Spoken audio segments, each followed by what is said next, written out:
Salut les gars, Tonton CM, merci. Je ne sais pas encore ce que j'ai reçu, ce que nous avons reçu. C'est arrivé ici, donc je l'ai reçu, mais c'est à nous, c'est au garage. Après, ça dépend du mot qu'il y a avec le colis. Vous avez le droit de tout écrire dessus. Vous avez le droit de dire c'est pour telle personne, c'est pour ci, c'est pour ça, c'est pour le garage, c'est absolument pour une tombola, etc. Ce sont vos cadeaux, les mecs, c'est vous qui décidez ce qu'il advient de ces choses que l'on reçoit là.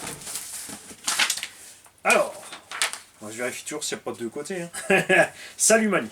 Comme convenu, voici le petit FS Racing Maraudeur Indice. Il était à mon collègue, mais c'est un amoureux de la nature, il adore les arbres. Mort de rire. Moi aussi, j'aime beaucoup la nature. Après, j'aime bien aussi les affichages. Il faut dire ce qui est, les poteaux métalliques, c'est un peu mon data. Coralie. Châssis tordu ainsi que le cardan central, mais il peut servir de base pièce. Et c'est ce que j'avais dit par mail, je pense personnellement qu'on va le redresser et le refaire tourner. Il y a aussi le pignon moteur et vis dans le boîtier récepteur. Ouais, parce qu'il m'a quand même demandé s'il avait le droit de récupérer la radio. Je dis mais ça va de soi, c'est des cadeaux, vous m'envoyez ce que vous voulez de la machine. Vous n'avez pas voilà, m'envoyer la radio avec et derrière vous devez vous en racheter une. Ça serait pas rigolo quand même. Hein. Faisant bon usage, à bientôt Mani, cordialement Michael et Tonton. Alors là, ça, j'arrive pas à le lire. Je vais pas écrire n'importe quoi, enfin dire n'importe quoi, on va laisser comme ça.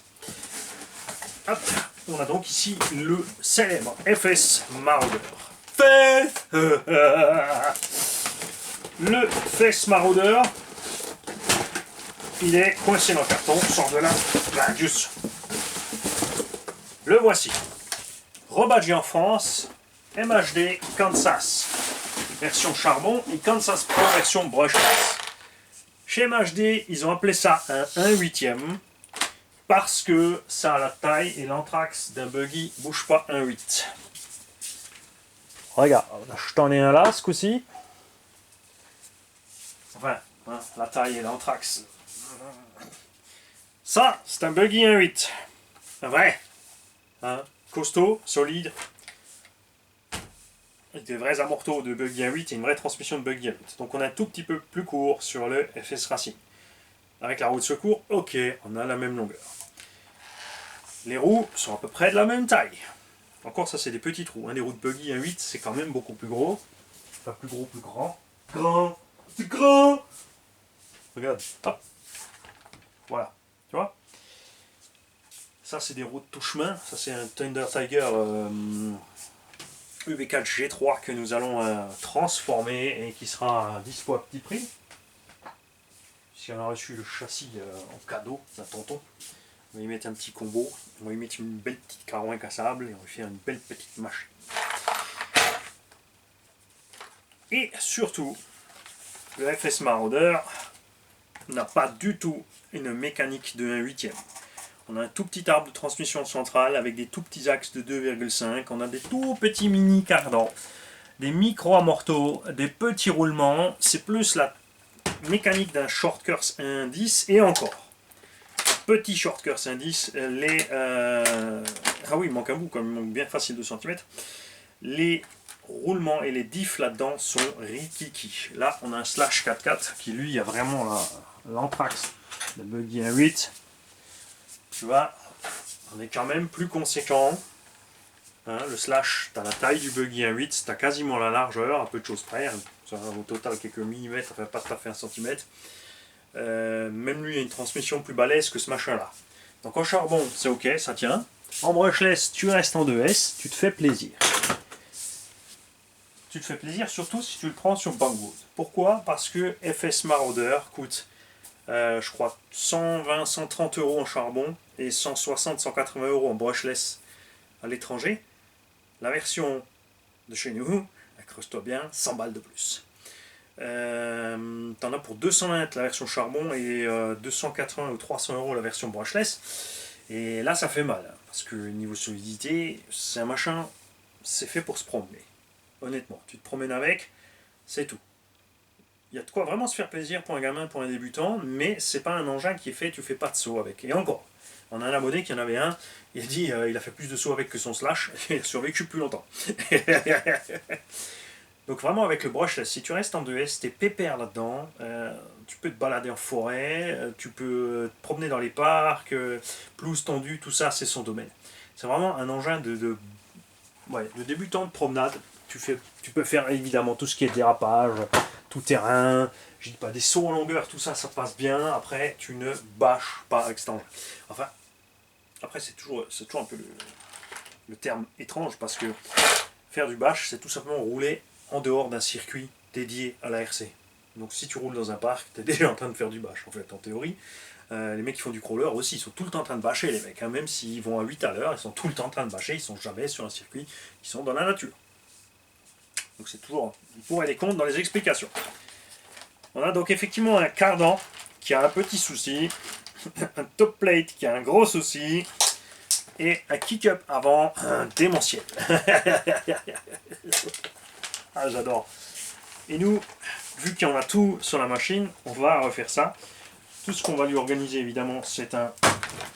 Attends, alors bouge pas, j'ai un établi qui est un peu plus long d'un côté exprès. Je vais te la réparer, moi, tu vas voir. Voilà, déjà, ça va mieux. C'est pas encore ça, mais ça va. Alors évidemment, on démontera la cellule, on redressera le châssis, la top plate, on redressera le cardan. Peut-être même encore 2-3 pièces de cet engin qui traînent. Les amortos, on fera un petit réglage qui va bien. Encore, ça va, il est dur devant. Ça va. Voilà. On va le remettre en route. Machin.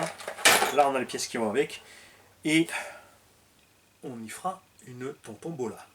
Ça, c'est un fait. Pierre-Yves a dit quelque chose d'ailleurs dernièrement de tout à fait justifié. Il a fait, c'est dit donc, ça commence à faire un paquet de promesses à tenir. Hein? Après, il a dit évidemment de façon à rire, puisqu'il sait très bien que ici, on tient nos promesses. Les gagnants des concours sont des personnes qui existent physiquement. Tous les abonnés sont réellement abonnés. On ne parle pas dans le vent. On n'invente pas de drôles de théories ou de choses bizarres. Et tout se concrétise toujours. Ça met du temps, certes, parfois, souvent même, ça met du temps. Mais on y arrive. On avait fait pas mal, c'est vrai, à un moment, pas mal de tombola au début. Moi, j'avais calmé un peu le jeu parce que le problème des tombolas, c'est que ça attire aussi beaucoup de rapaces et de vautours. Il y a des gens qui s'abonnent ou qui viennent uniquement pour ça. C'est comme j'ai dit, le coup du. Quand tu affiches des codes promo, des trucs, ça, pour moi, en tant que chaîne RC, ça me sert à rien. Ceux qui font ça, c'est parce que voilà, tu affiches un code promo pour gagner de labo, en fait. Moi, c'est pas mon genre. Je suis pas un papier tu-mouche, tu vois ce que je veux dire. Et, quand je casse, je paye. C'est comme ça. C'est tout à fait normal. Donc, ça va venir. On en a, je crois, déjà fait un ou deux, comme ça, en tombola de ceux-là. Ceux qui n'ont pas été joués en tombola ont été rachetés à petit prix et l'argent a été utilisé pour réparer d'autres machines qui ont été données en tombola et ainsi de suite. Et ça arrive, c'est clair. Comme je le dis, je le redis, parce que je sais que ça fait plusieurs fois que je le dis, mais tout le monde n'a pas vu les vidéos où j'en parle, parce que j'en parle à différents moments, que idéalement j'aimerais bien le faire en décembre de cette année, faire plusieurs tombolas.